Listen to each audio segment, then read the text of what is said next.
Is it possible to get capital growth and a high yield from your developments? So whilst people are getting 2.6% gross yields in metro areas, we're getting double-digit return.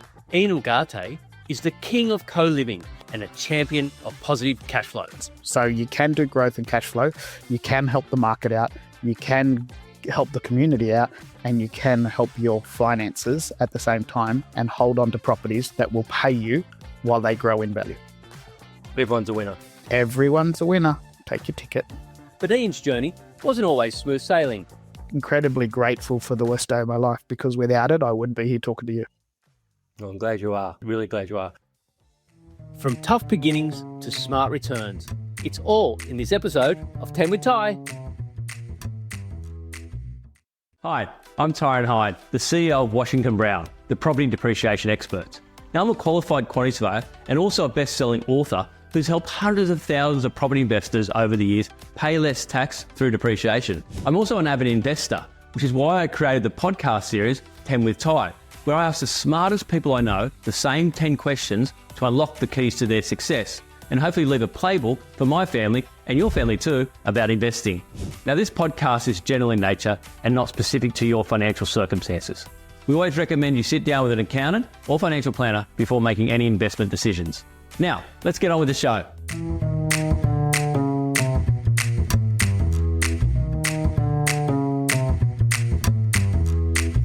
Hello, and welcome to 10 with Ty.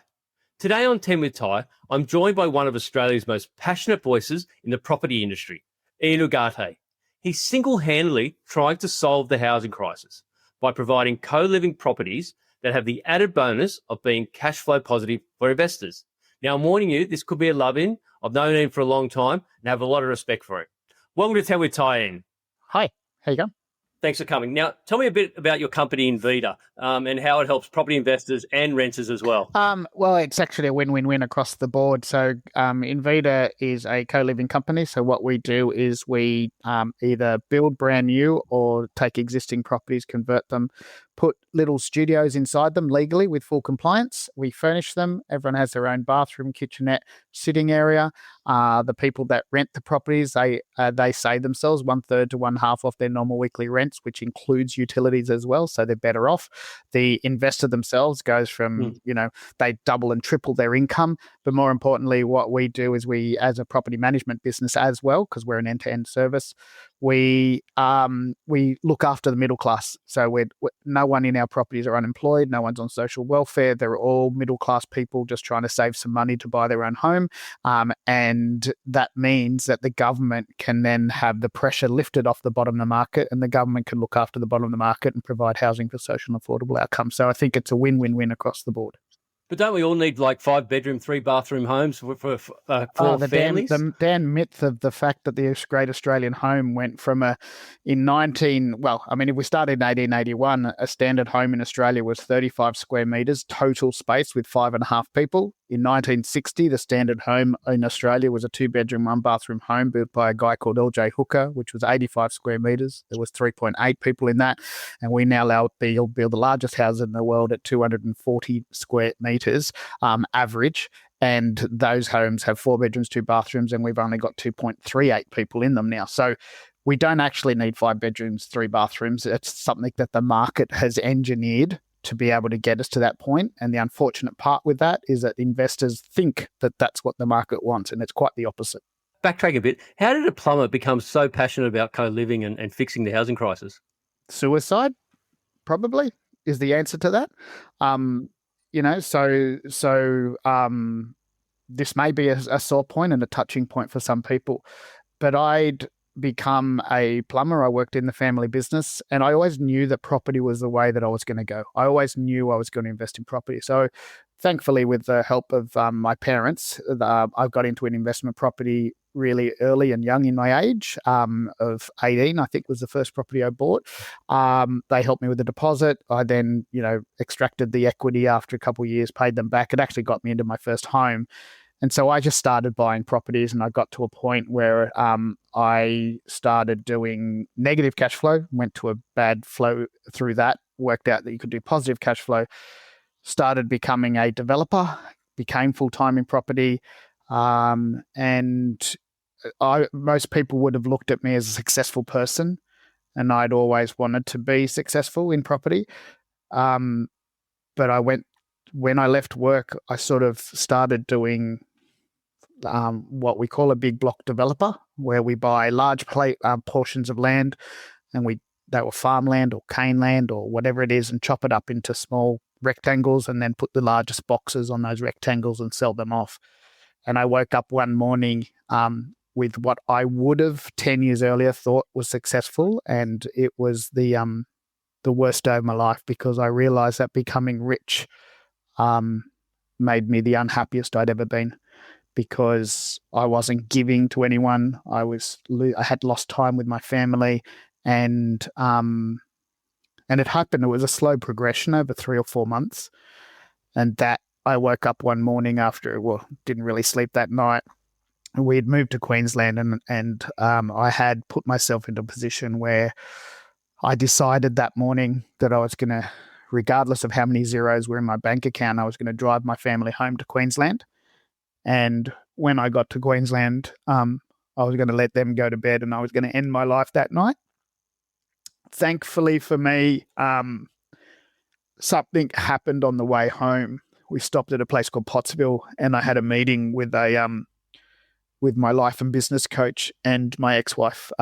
She was my wife at the time, and my coach just picked up that there was something wrong, and she had the tools, and she just got a little bit deeper into me and the psyche, and asked some questions, and realized that I was in a really dark space. So, I always say to people that the one thing that I didn't think about or didn't know at the time was that I could reach out and that I could ask for help. And when you're in that state of mind, it's not really something that comes to you. Like, everything looks so bad. And so anyone who's listening to this and in some way is being affected by this, I ask that you just find the first person that you can find and let them know that you're in this space, because they want to help you. Everyone wants to help. The plus side is that everyone wants to help, but it's only you that can pull yourself out of the hole. But it helps when someone's throwing a rope down. Really helpful. So the reason I got into this space was because I realized that there was a quote that I read really early on in property investing. And, there's some people want to be rich and other people want to be wealthy. And rich people have a lot of money and wealthy people have time to spend it. And I'd become rich and not wealthy. Mm-hmm. So we started looking at finding ways that were going to help the community in a positive outweigh. And as well, on top of that, was going to make us a profit. And that's how we landed on co-living. By default, we found a property strategy that not only was going to help the community, but secondly, was going to actually make a profit. And the irony of all of that was that we made more money and we were helping people out. Yeah, right. So I always stick by the statement that I'm incredibly grateful for the worst day of my life, because without it, I wouldn't be here talking to you. Well, I'm glad you are. Really glad you are. Are you wealthy now as well, Ian? Having more time as well? So it's the one thing that changed in my life. The question about what do you see as successful? I see success being that you have children and grandchildren that want to see you. They want to spend time with you, and they don't care in the end how much money you've got in your bank account. They don't care in the end how many property deals you're doing. They just want to spend time with you. And I think success is knowing that your family wants you around. And that's a real big positive for me. Was negative gearing part of the problem of how you got into this bit of a rut before? No, I had actually got myself out of that rut, negative gearing. I mean, back then when I was negative gearing, it was the norm, right? I had very young age, 7 properties, $36,000 negative cash flow on a $96,000 wage. You take the 36 off that, you're down to 60. You take the tax off that, you're down to about 30, and then you're claiming back 12 grand. Now, back then I was so simple in my investment strategy that I didn't even understand that I didn't get 36 back. I thought that I would get $36,000 back. That's what I thought. And until one day someone said, "No, man, like, are you sure you got that right?" And so, of course, I then started to smarten up a little bit. And so I'd done everything wrong. I'd bought negative geared properties. I'd bought them in my own name. I'd cross securitized. Everything that you could possibly do wrong, I'd done wrong. And I went to a seminar where someone talked about positive cash flow, and I said, "That's ridiculous. How can you positive cash flow?" And then my eyes opened up. So I managed to get myself out of that. But back then, negative cash flow, everyone talked about. Everyone said it was the only strategy you should do. And now it's actually the opposite. If you're negative cash flow now, there's going to be someone in the room that's going to say, "What the hell are you doing?" Like, I always say to people, I don't go out of my way to buy a business to lose money in that business just so I can get my tax back. That's the most ridiculous concept in the world. And you take that to America. You go to America and say, "I buy a property on purpose so I can lose money." They'll go, "You got rocks in your head." Yeah, insert American accent. It's just like. But with positive cash flow, don't you need, like, for one of your deals, don't you need like 30% deposit? It's not a bit harder for some people to get that much money. It depends which way you do it. There are second tier lenders that are doing up to 95%. Obviously, the interest rate is high. Really? Yeah. The way the lender structure happens, and I'll tell everyone. Columbus Capital is one of the bigger funders of the second tier lenders that do this product, and there's Granite and there's Blue Horizon. There's a few that do it, but they use Columbus Capital money. And you want to do an 80% lend, good, interest rate 6.5%. You want to do interest only, good, it's now 6.75%. You want to do 95%, well, now it's at 7.5, 7.6% P&I. So there's levels and steps that you want to go to. Regardless, though, there are products out there, and that can only mean one thing, and that's that a Big Four lender is coming into the market soon. Because they realize that this is actually something that they can lend against, and it's got security. Their concern has always been that what's the risk if the mortgagee, if it happens to mortgagee in possession, we have to take back the property. And talking to one of the Big Four lenders recently, they said, "Oh, we've got to get all the people out, and then we've got to resell the product." I go, "What are you talking about? Like, why would you move people out of a cash flow positive property? Like, if a commercial property went under, would you move the tenant out, or would you sell it as a going concern?" They said, "Well, it's a going concern." I said, "Well, it's the same with this product as well. Why wouldn't you sell something that's already positive cash flow returning, and you can sell them at an 8 or 9% cap?" So they're starting to open up and realize that there are others.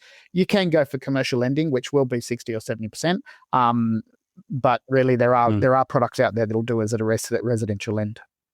And what yields are your properties getting? If you're borrowing at 6.5 and they're positive cash flow, is it different from a conversion type one or a brand new build? Slightly different. It depends if you can hit the market. I mean, at the peak of value in the Perth market, we were getting new builds at 14%. Like, that was absurd. Like, they were outliers, but we were generally picking up between 11 to 13% new builds in Perth. Obviously, the prices rose and the yield dropped out. But at the moment, I can go to Victoria and get 11% return on a conversion, probably a 9.5 to 10% on a new build. So, the market's there and it's doable. And good depreciation new too. Build depreciation. I wouldn't know much about depreciation. And I can send you to. I know a guy. I know a guy who knows a guy. But yeah, I mean, you're talking in the first year of, you've got sometimes more, but on average, there's going to be 5 or 6 kitchenettes, 5 bathrooms, 6 bathrooms. The higher depreciable items in a property, plus you've got a furniture package that's got a 1-year depreciation on it. You're looking in a job. You're now looking at, you can tell me, but $40,000 to $45,000 in the first year of depreciation. Yeah. So. Yeah. And what makes an ideal conversion? What are you looking for when you're buying these, or is that trade secrets? No, it's pretty simple. I mean, learning how to design them is one thing. So, like, I can tell you what I'm looking for. I'm looking for plumbing points because I need to put more bathrooms in. I'm looking for a floor plan that doesn't require what we call a split room. So a split room will be, you have the actual bedroom on one side of a hallway and they've got to leave their door to go to their bathroom. I will never do that. So that floor plan has to make sure that it meets that requirement. And people always say, yeah, but what about, you're going to have to dig up concrete floors, because most of the projects we do are on slab, but we do all our plumbing above ground. So if I've got a laundry in the garage, well, that means I've got a bathroom point that I can convert the garage into a room with a bathroom and a kitchenette, and we run all the plumbing above ground, so we have a raised floor in the bathroom, and that means that the wall behind the garage will also be able to have a bathroom put in too. So I've already got 2 bathrooms out of one point. So, they're the things that we're looking for. We're looking for a 20 or 30-year-old 4-bedroom, 2-bathroom slab construction home with a good floor plan and good plumbing points. And would you choose, if you had to choose one, whether it's a new build or a conversion, what would you choose? If it was 4 years ago, I would probably choose a new build. At this point in time, in greenfield estates, in some areas of the country, I would stay away from a greenfield build. And when I say greenfield, greenfield is that type of big block developer. They go and buy a piece of farmland and they get approval to chop it up into little rectangles. The reason I want to stay away from that at the moment is that we're finding in some areas, so because again we're property managers, we're finding in some areas that we could drop our price to $100 a room, and they're generally averaging $350, but we wouldn't be able to fill them at $100 a room because there's no eyes on it, and then they're too far out, and there's an oversupply in some areas. Okay, so we consult to a number of builders, and we say to the builders, look, we've done this estate, we've done the checks, we've done the zones, we've done the overlays, we're all good. You can sell that block of land with co-living. I suggest you only sell 3 in this release. Now, that's well and good, except that I don't have control of every builder in the country, and every builder in the country has now jumped onto co-living, and they're building 5, 6, 7, 8, 9, 10 of these properties in the same estate. And so I don't have eyes on that. So for me right now, the answer to the question is I much prefer to do a conversion on an existing property for 2 reasons. One, because I can get in and out of the property. So our construction, my builder's license, my plumbing license, my real estate agent's license. So I decided if I was going to do 3 professions, I'd probably choose the 3 that are the most untrustworthy professions in the industry.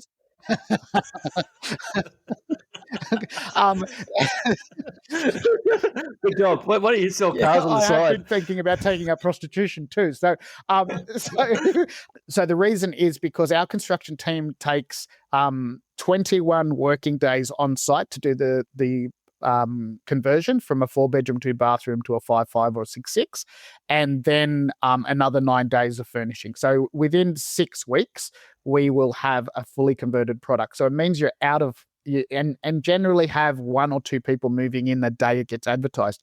So you're not out of pocket for more than, let's say, 8 weeks of where generally a renovation of this size, and I'll tell you, the renovations are $200,000 plus. That's what it costs. That sort of renovation would normally take 4 to 5 to 6 months for a standard builder to do. But we just cookie cutter.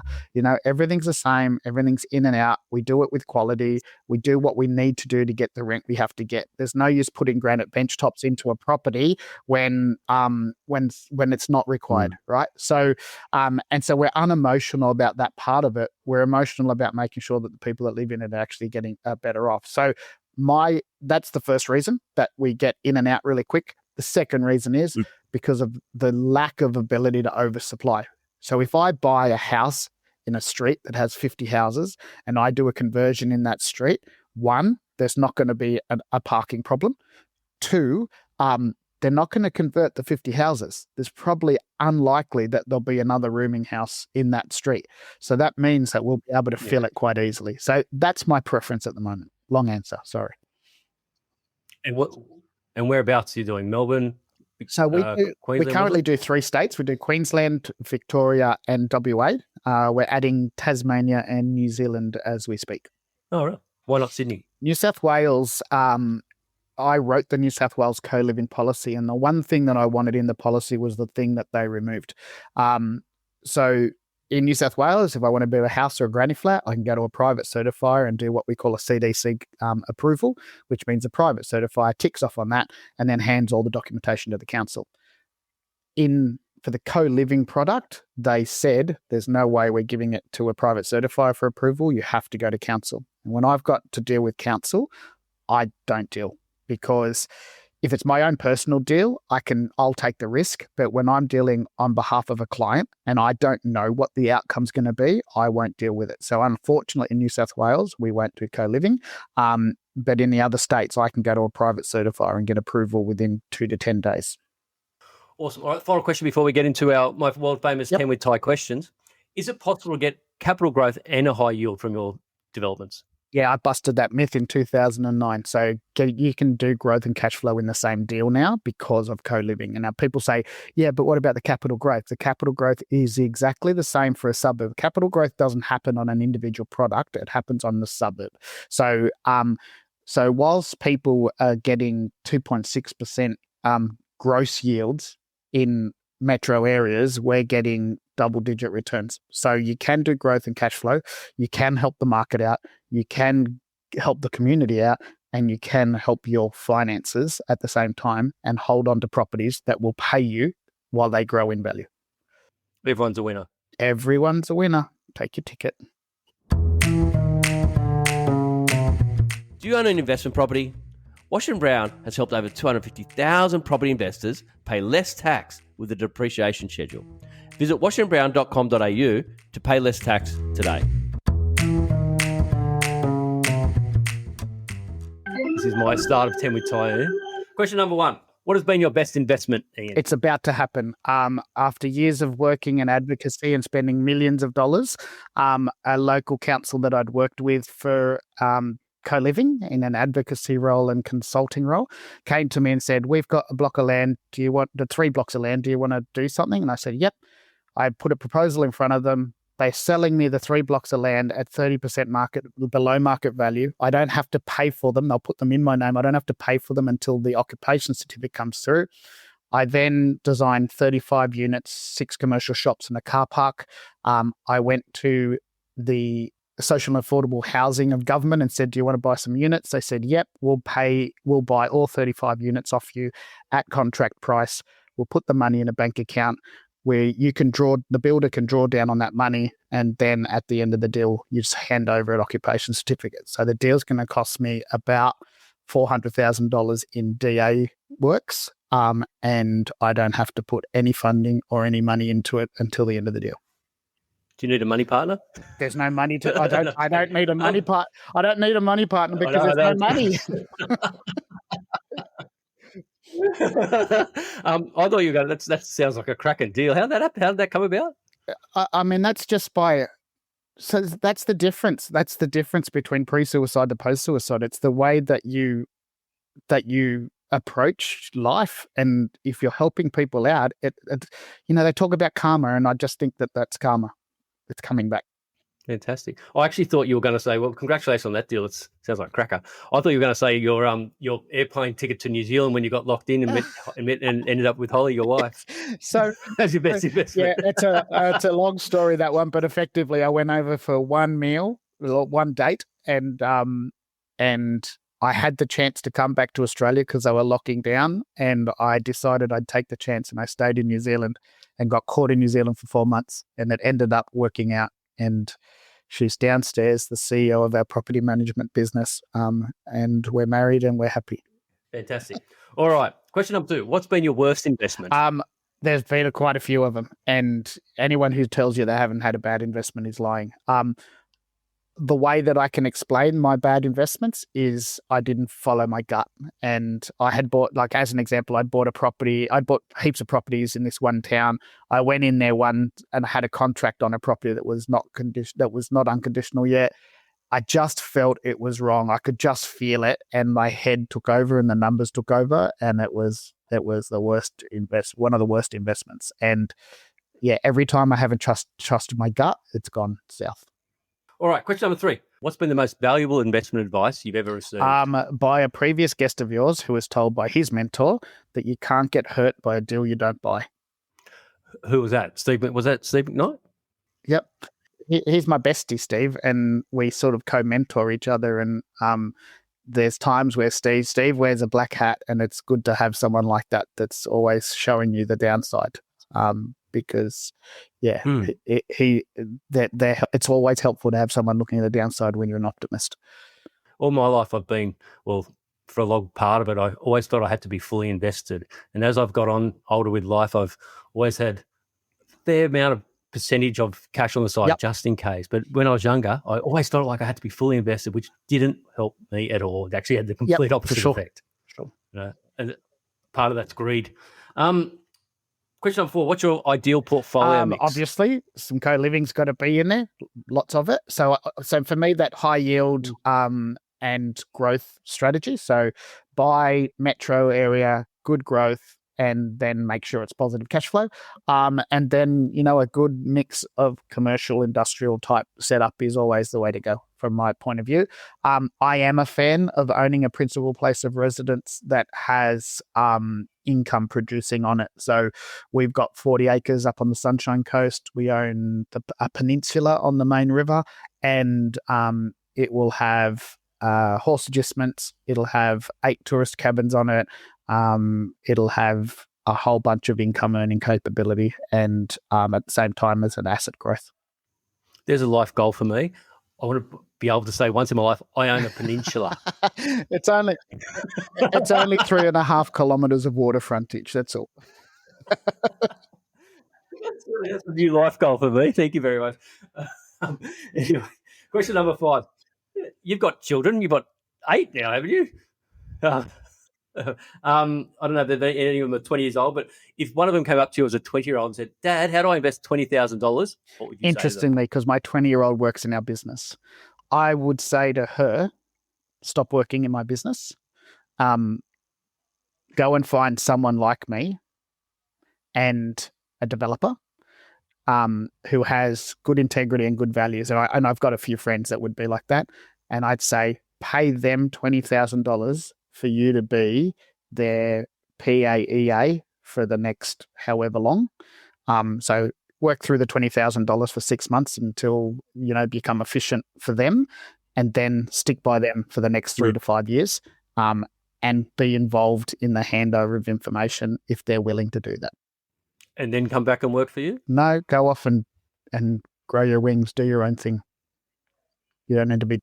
I thought in one of the seminars I saw you talking, you're hoping that one of your daughters was going to run the business one day. Yeah, that's her. That's the one that I'd tell to go away and do something else, because ultimately what do we want for our children? Do we want our children to take on our legacy, or do we want them to grow and, I want my child to take over my business. It's one of the things I've always said I wanted, but if I stop looking at the selfish component of what that is, I want her to grow her own rings. I want her to make her own trail in the world and do it on her own. Because, I just think that there's an entrepreneurial skill that's gathered by having to go through the heartache of building a business, and that's something she deserves, rather than being given to her, which will be a downfall for her if I give it to her. You're a hand up, not a hand out. Yeah. That's exactly it. What about a 20-year-old who's not your child? Any advice you'd give the 20-year-old that wasn't your child? I would say to the 20-year-old exactly the same thing. I'd say to the 20-year-old, approach someone like me and say, I've got $20,000. I'm going to use that so that you don't have to pay me, and I'll pay myself for the next 6 months. What I want in return is for you to be able to help me. And at 6-month mark, if you think I'm worth keeping, then employ me for the next 4.5 years. And at the 5-year mark, I want you to know that I'm going to be starting to do my own deals. And I'd love your support if we can do that way. That's what I would say to someone. I'm not a fan. I could take $20,000 and I could put it into Bitcoin, and I could put it to, but the return on that is not going to do. I've got a mate of mine who lost everything in the GFC. Where are we? We're about 18 years since the GFC. The guy, after losing everything and having to do the 5 years plus 3 years, so really where we are is 10 years. So in 10 years of investing, he's gathered all the information in his head, and he's used all the information in his head to reposition himself. And I won't tell you how much he's worth, but he's worth a lot. And that's because they can't take away what's in your head. And $20,000 invested into a 20-year-old, by the time they're 25, with the information in their head, that can't be taken away from them. That's income producing for the rest of the life. If you know how to run a business, you could sell ice, you could do property development, you could sell caravans. If you understand business, then entrepreneurship is the thing they can't take away from you, other than Alzheimer's. This is question number 6. So you've just turned 50 and you've got no money, but recently inherited 500 grand. How would you spend it, or what would you do with it? I'm thinking with you, it might be co-living. Yeah, but you have to manufacture growth. That $500,000 isn't going to give you much. So you're at the age of 50, right? So I'm now 50. I can't remember, 52, I think. So I'm at 52, right? So interestingly enough, we just finished a deal with $480,000 as a starting pace. All right. So $500,000, including the stamp duty. So we bought a block of land, had a old house on it. We subdivided that through a quick pace subdivision. So there's fast track subdivisions you can do. We spent $60K on that. That turned it into 2 blocks of land that were worth $760,000, I think. We refinanced on that $760,000. We built 2 duplexes on each one. So we've effectively had 4 townhouses side by side, each one of them being co-living. Total deal cost us $1.45. The end value was $1.8, which meant that I could refinance and get all my money back and still have near $500,000 in my bank account with a yield of around 10%. That will then mean that you can go and do the same thing over and over and over again. So manufacturing growth is one of the most important things if you want to be active in your property investing, to be able to continue being able to what they call recycle your money. Get into the next deal, get into the next deal, get into the next deal. All right, question number 7. If you could go back in time, what would you tell your 20-year-old self about investing? I would say take less risk. And I take my brother and myself as an example. My brother's 9 years older than me. He has about the same amount of wealth as I have, but he took 0 risk to get there. And I took risk everywhere. I lost money. I made money. I became unhappy. And, so I would say do less risk. If I had my time again, I would still take the risk because I couldn't do what my brother does. And that's because my life would be boring, and I can't be boring. So how did he get there without any risk? He just bought investments that were absolutely securely positive. He owns a $10 million house it's probably worth $13 million in Little Bay. Like, he just took very little risk. And even buying that block of land in Little Bay was high risk for him. It was low risk for me. But he's just bought investments that do well, and they've grown in capital. But he's worked hard, and so have I. But he's just worked and got to the point where he's got to. And, good on him. But like I said, 2 very different personalities. If you like this podcast, don't forget to subscribe. And if you do, and you leave a comment, send me an email to tyron@washingtonbrown.com.au, and I'll send you a couple of my books for free. What legacy do you want to leave your family or your community? So when we started Invida, well, it was actually used to be called Small is the New Big. When we started Small is the New Big and Invida, we had a goal to produce 1 million front doors by 2027. And earlier this year, we sat in our yearly business meeting, and in our planning, we worked out that we hadn't achieved the 1 million doors. But someone in our GM spoke up and said, just 1 second, Ian, we never specified how that was going to be achieved. And in 2009, you individually went out, created the skill set, decided that you wanted to do something different in the community, and started teaching people how to do co-living.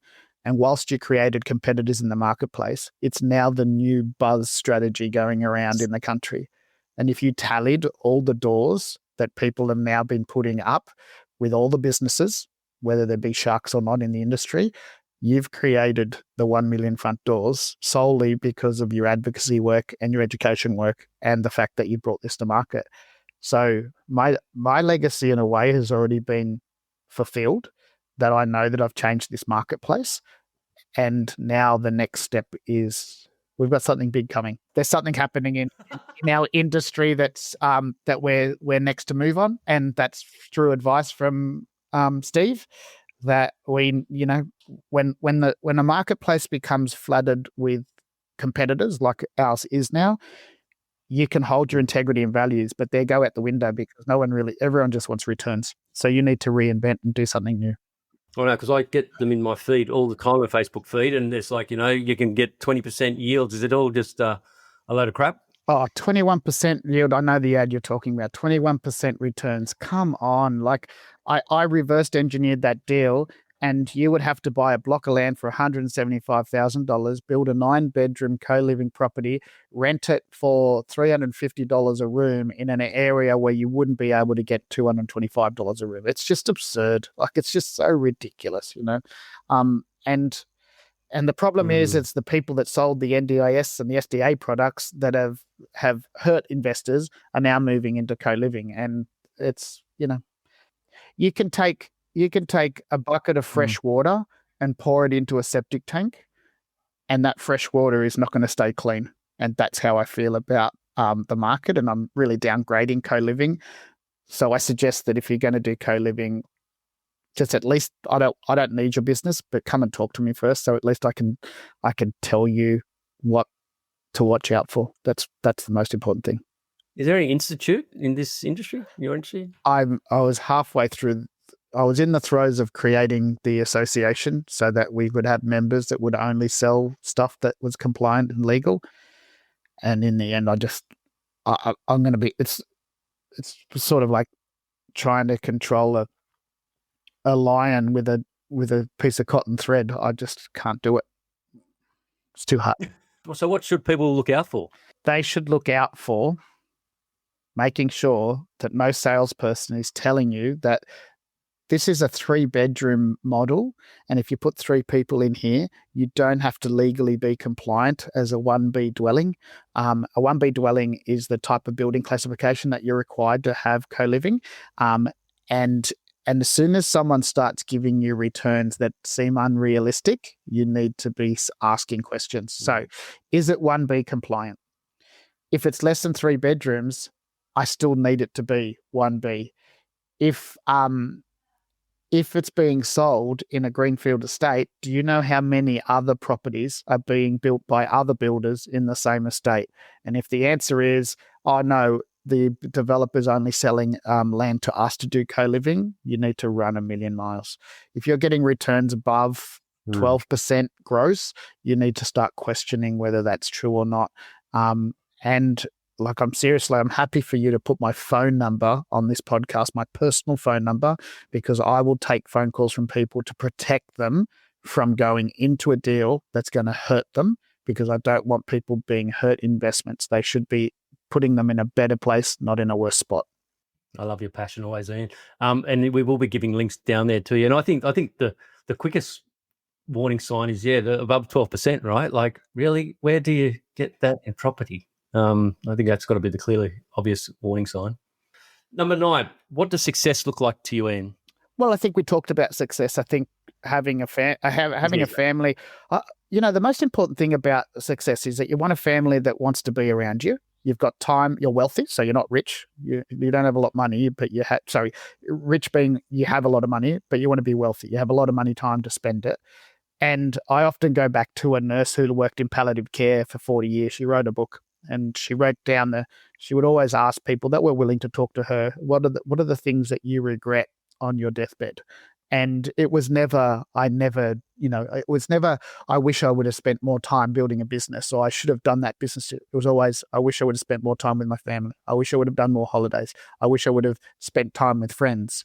Those are the things that on your deathbed, you're going to regret not doing. And that's my definition of success, doing the things that when you get to your deathbed, you don't regret your life. Love it. Final question. Now, this is why I started this podcast, because my father I saw him when I was growing up, he lost all his money. So, and I've done all right over the years. So I wanted to ask you this question. So Warren Buffett is quoted as saying, rule number 1, never lose money. Rule number 2, never forget rule number 1. How do we not lose money, Ian Ugarte? Let's go back to the quote that when we started Small is New Big in Invida, it was, it needs to make, the quote we use in the business is, it needs to make sense before it makes dollars, but it has to do both, right? Yep. So So if I go out to do a property deal, the first question we ask in this business is it going to help the community first? And secondly, is it financially viable? Because if it doesn't do both, we don't do the deal. We can sit on a couch and watch Oprah and reruns of Jerry Springer and go broke. We don't have to go out and do property deals, right? So for me, it's making sure that it has a financial sense. Now, I'm really passionate about not using the word passive income. I don't believe that passive income exists. There is no income in this world that comes to you without you needing to do some sort of work. So positive cash flow, absolutely. Passive income is a furphy, right? So for me, it has to be positive cash flow. If it's not positive cash flow, then don't do the deal, because there's a saying that an accountant mate of mine says, I have never seen anyone retire on a negative cash flow portfolio. It's not possible. Not possible. Yeah. Very good. I love that. Good way to end. All right, there's one bonus question I always ask, Ian, and for you, it's a good one when you think about this one. Okay, the bonus question is, if you were housing minister for a day, how would you fix the housing crisis? If I was stuck in an elevator with the housing minister and planning minister for 30 seconds, I would say exactly this. You do realise that 80% of the marketplace that's looking for rentals right now are singles and couples, and 80% of all new developments coming onto the marketplace are 4, 5, 6-bedroom houses. To fix this marketplace, you make it easier for the investors who destroyed this marketplace to create more front doors by doing co-living. Create the pathways. The investors will fit into their pathways, and by default, you will have a fix to the housing market quicker than any funding that the government can put together. Do it now, and I'm on your side. That was wonderful. You've thought about that before. I've said it to many of them. They're not good listeners. They're not good listeners. That's the only problem. Oh, good. Well, that's been fantastic. Thank you for being on 10 with Ty. We're going to put all your links up there and stuff on the show notes. And best way, what's the best way to contact you? Invida, invida.com.au, as opposed to Invida, the multi-processing company that would be $1 billion worth. And I'm absolutely, honestly, don't care. If someone wants to call me, and I think we're going to get more than 30,000 downloads, 0419 669 319. You can call me anytime. And just make sure that when you do send a message to Ty, that he's reminded that my fastest marathon time was in Berlin at 3 hours, 23 minutes and 17 seconds, which was way quicker than Ty's. I was sick, so we did do a marathon together, but I was sick, and that's all I'm sticking to. Thank you very much for reminding me every time I see you. Thank you very much for listening, everyone. And look, just a quick note. Thank you. It is right. We cracked the last little episode, cracked 20,000 downloads. I can't believe that, which is pretty amazing. So that's our goal to beat this one. Thank you, Ian. Cheers. Thank you. Now, before you go, Ian did speak about some struggles that he had in his life, some ups and downs of his career.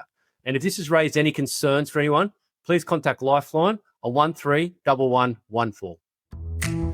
10 with Ty is brought to you by Washington Brown, the property depreciation experts.